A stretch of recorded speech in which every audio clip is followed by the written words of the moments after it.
Hello everyone! Ang mga Chris Pau lovers dyan, kamusta kayong lahat? At ang araw natin ay kumpleto at merong upload ang Pugong Biyahero, si Sir Paul, merong episode 9. Lahat ba nakapanood na?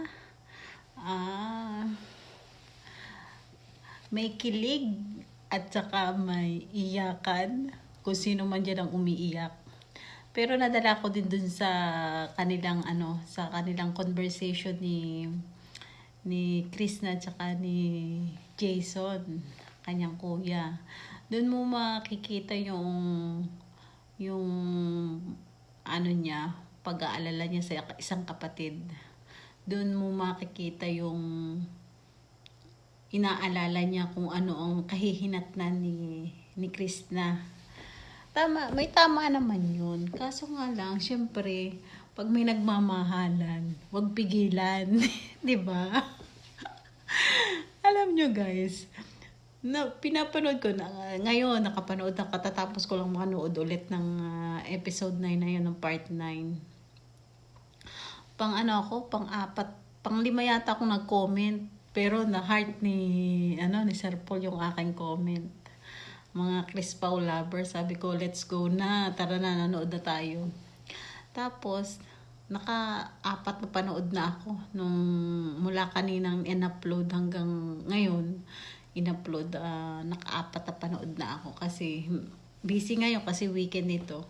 Huwag nyo na intindihin ang aking background. Kapapabalansya ko pa lang. Tapos, di nandoon na tayo sa kilig.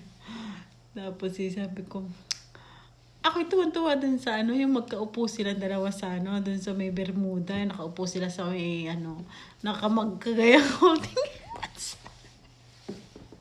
Ay, grabe. Ewan ko ba kung bakit, anong meron ang Chris Pau na bakit nagkakaganito tayong mga fans. Nandun kasi yung nandun yung, may mapupulot din tayong mga aral tulad ng mga teenager ngayon. Kung may makakapanood. At saka, hindi lang naman sa kanila nangyari yung ganong sitwasyon nila na maedad.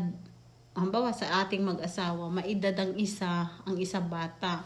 Pero nasa tamang edad naman si Krishna. Pero, hindi mo rin masasabi yung mga opinion ng ibang tao.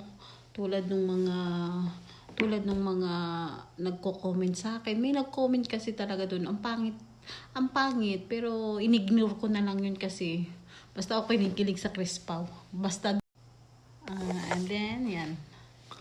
Tapos, basta doon ako sa Chris Pau. Kinikilig ako doon. At saka noong isa pa yun. Yung nag-live si Pugong Biyahero, si Sir Paul kahapon. Saktong nag-i-scroll ako. Nag-notification sa akin, nag-live. Naka-live si Sir Paul. Punta agad ako. Pagkapunta ko dun sa Facebook, sa kanyang sakto naman yung dating ko sa kanilang live. Naluhod si Sir Paul. Grabe ang aking kilig.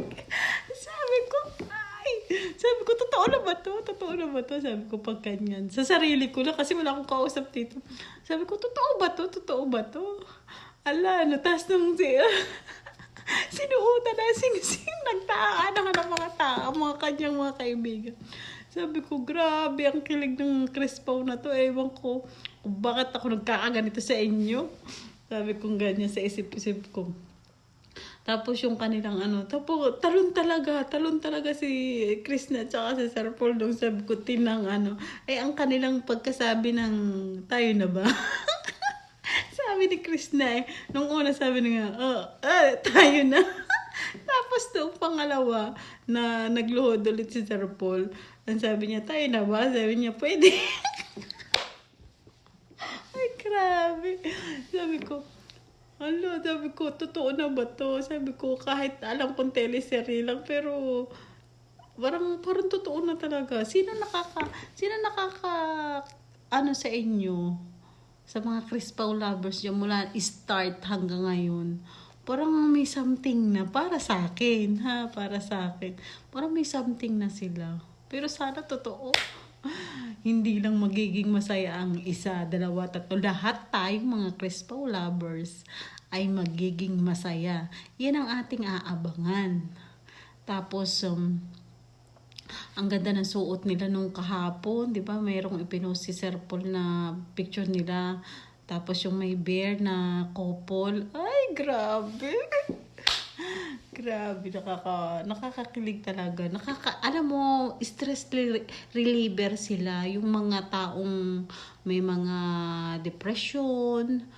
Nakakatulong talaga din yung, kung nakakapanood yung iba diyan, nakakatulong talaga sa totoo lang. Yung mga gayang merong anxiety, nakakapanood sila ng mga, yung lagi bang masaya, happy lang ba?